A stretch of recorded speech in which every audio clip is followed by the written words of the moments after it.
A couple of videos ago, I showed you this sampler kit from Scrapbook and Cards Today magazine, and today I'm actually going to do a project using this kit, and in fact I'm going to make a 12 by 12 scrapbook layout using these photos. Now in this kit there was only 6 by 6 paper, so I'm going to show you some tips on how to turn 6 by 6 papers into a full 12 by 12 sheet. And here you can see me setting aside certain products from the kit that I'm thinking I might use. There is that blue flock sheet from the kit that I want to play with, and later in the video you'll see some tips on how I handled that material, which was new to me. So when I'm going through a kit, I just pick out the pieces that I think might work and set them to the side and eliminate things that I know are not going to work for this project. And you'll see me handing those off the frame there. And I am going to go through these papers here in just a second and choose which patterns I want. I am going to be doing a fall layout, so I am going to pick and choose colors from the kind of fall palettes of yellows and greens. And so I will come back in just a moment when those selections are made. Okay, I chose these 4 patterns and I'm going to use a grid sheet, and some of you may have this already, and if you don't, just use a ruler. And I'm just checking to make sure all of these papers are close enough to 6 by 6. They might not necessarily be exactly, but that's okay in the end. And I will use this grid sheet, or if you've got a ruler, you can do that, to attach these pages together. And in this kit there happen to be some cardstock strip like border stickers, and I'm going to use those as my attachment layer, and we'll get to that in a minute. So here I'm just setting up the patterns in an order that I think will work for the layout. So I chose darker patterns to be the focal points for the photos and the journaling. And here I'm using that grid to line up the pattern papers, and there might be a slight gap between those patterns to get them to be a 12 by 12 width. And if the papers are too big, just overlap them slightly and then use that sticker to hold them together to make your paper the full 12 inches wide. Now I found that the pattern papers that came from is it Creative Memories? I believe it's Creative Memories. The product from Creative Memories was slightly smaller than the other pattern papers I used, which were an American Crafts product, and the weights of the paper were slightly different. They had kind of a thicker cardstock and a lighter, more like a copy weight pattern paper. But that's okay, because what I'm doing here with these products is going to hold it together and give it enough sturdiness that in the end it will be okay. And here I'm going to fix the stickers because I didn't like how they were overlapping, but I got that fixed and stuck down. And then I've got my base for my layout. Now I am going to stabilize it a little bit with some scrap pieces of paper that are just from my stash, because as you can see it was a little off there. So here are these scrap pieces of paper, and I just got them attached on the back, and there you see them there. And then this paper is really sturdy and it will hold my layout just fine. So now I've got my photos. They've been trimmed down and I left a little bit of a border, and I'm deciding how I want my journaling to go. I'm going to put it up in the corner and kind of set myself up with a little bit of a diagonal layout here. And I had all these products set aside. I eliminated the blue leaf patterns because even though there's hints of blue in some of this stuff, I didn't think there was enough to quite fit. And now I'm turning to the flock product. This product is from Therm-O-Web, and it included that paper right there. Well, it's not actually a paper, it's a double-sided sticky foam sheet. So I ran the foam sheet through the die, and I did get some tips on this from their website. There will be a link below on that. And this die is a Gina K design for Therm-O-Web, and the foam sheet did run through the die cutter okay. What I found was that the back release paper from the back side of the sticky didn't quite cut through all the way, so when I pulled the die out, it was still sticky on the back. The foam was in the die and it was still sticky on the back, so I'm using a tool here to release the foam from the die. But since it's sticky on the back, I had to do something with it, so I just left it on the carrier sheet of the product as I tried to finish up with my technique here.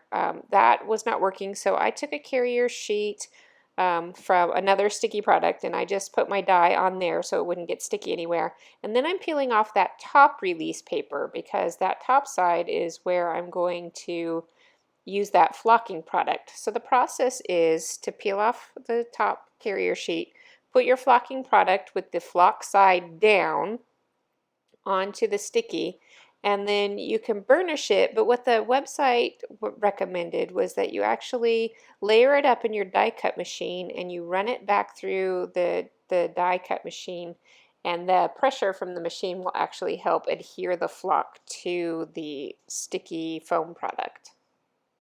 Once I was done with that process and I'm trying to peel everything apart, this die was so delicate that it was a little tricky to get everything to peel apart.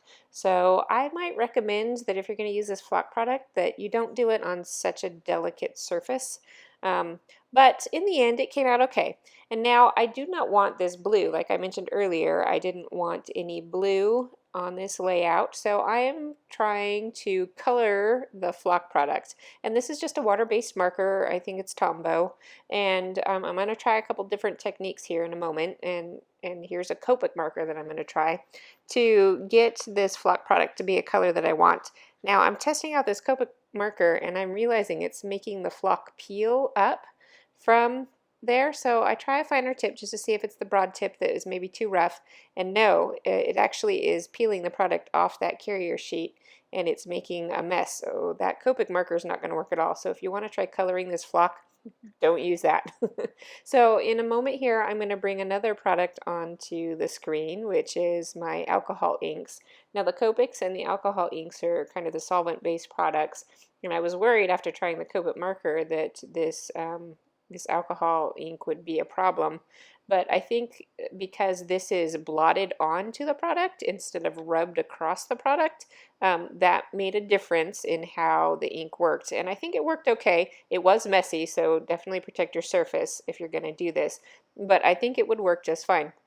However, the marker seemed to be the simplest, so I was just going to use that. And here I am just using that to color across my letters to change the color of the product to more of what I want it to be. Now I didn't have a marker that was quite what I wanted in terms of green, but that's okay. Life isn't perfect, and sometimes we just make do. So I went ahead and set that piece aside to dry to see if that ink will bleed onto or rub off onto other surfaces later. And in the meantime, I'm going to try yet another technique with this flocking to see if I can get a little bit of a better result. So for this treatment of the flock, what I was going to do is kind of size my flocking down so that I could maybe save those extra pieces and do something with them. And then adhere the flocking directly onto that foam carrier sheet. So I just peel back the protective layer and I stick the flocking straight down onto the carrier sheet. And then I'm going to die cut through all these layers. I'm going to cut this down so that it's kind of sized better to fit through the die cut machine. And then I will place my die on top of this piece and run it through my die cut machine. And you'll see in a moment once I get it out of there that things don't go quite as smoothly as I had hoped. The extra layer of flocking on this project made it too thick for at least this die cut machine to cut through all of the layers to the backside. So I'm struggling here to try and get it out, and I wiggle it and pry it, and eventually I do get it all out, but the process of trying to get everything pulled apart kind of stretched the foam material, and it weakened those little loops and curves in between the letters. So here I am trying to release the top paper, and this is where that problem with it being weak came in. As I'm trying to release this top paper, it just was starting to bust apart, and so I called that a fail, and I set it aside. And I went back to my original piece here. So I'm checking to see how well that ink is dried, and it is drying. It wasn't completely dry. So I blotted up the rest of the ink, and I'm going to assume it'll be okay, and I'm just going to move on with my project. I'm hoping that I'll just get that excess ink off of there and it'll finish drying, and I can just move on. So here I've got my bits and pieces set aside or pulled back onto screen rather, and I'm going to start pulling this layout together. So I'm going to take that journaling card and I'm going to cut it down because I don't want it to say recipes. That has nothing to do with this layout. And I wanted to add some shaping to that journal card, and I just wanted to give it a little flare on the bottom. So on the back side of the journal card, I just draw a little hand-drawn flare on there. And in the end, I wasn't quite happy with how it came out because where that point ended up on the front side of the journal card was not on the white part of the card. So the white and the orange had enough contrast, but the floral colors against the orange did not, and that point kind of got lost and everything. But I tried. So here I am just moving on with bits and pieces, trying to decide where I want everything to go. And since I had florals up in that journal card, I wanted to bring some florals down to the opposite corner for that kind of diagonal flow. And I'm going to use that, the puffy phrases there were kind of, I don't know, I'd mentioned earlier, maybe a rose goldy kind of color. And so I'm going to use that as a title eventually, but I wanted to make sure I brought that rose gold color and element to all the little areas of the embellishment. So I made sure I cut out a couple of little leaves. So I'm going to add those into these clusters as I'm building them. And then I did end up using some of the kind of foiled leaf embellishments from the Creative Memories product line, and I'm going to add those into my clusters.